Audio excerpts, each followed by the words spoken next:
Tahapan pendataan pemutahiran daftar pemilih tetap atau DPT dari KPU Muara Enim hingga saat ini masih dalam proses penyesuaian aturan PKPU yang berlaku untuk pemilu 2024. Menjelang penyelenggaraan pemilihan umum 2024, KPUD Kabupaten Muara Enim telah melakukan tahapan penyelenggaraan pemilu di Bumi Serasan Sekundang.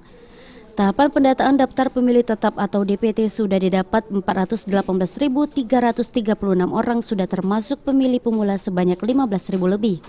Sejak pemutakhiran data mata pilih di bulan September tahun 2022, KPUD Muara Enim sendiri akan terus melakukan tahap persiapan pemilu 2024 agar DPT atau masyarakat Muara Enim siap berpartisipasi dalam pemilihan umum termasuk anak muda di Muara Enim.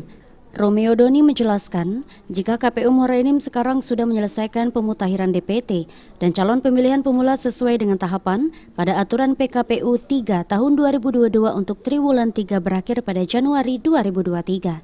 Kini KPU Muara Enim sendiri masih menunggu proses turunnya data DP4 dari KPU RI untuk diproses lebih lanjut.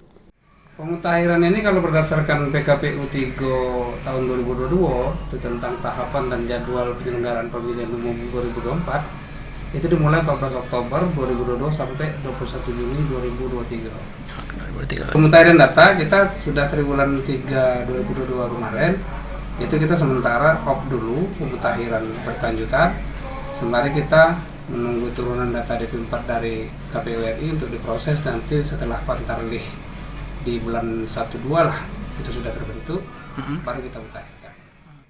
Setiap proses tahapan pemilihan umum jelang tahun 2024 terus dikerjakan sesuai jadwal agar persiapan pemilu di Muara Enim bisa diselesaikan sesuai jadwal yang telah ditetapkan. Mardiansah, PAL TV.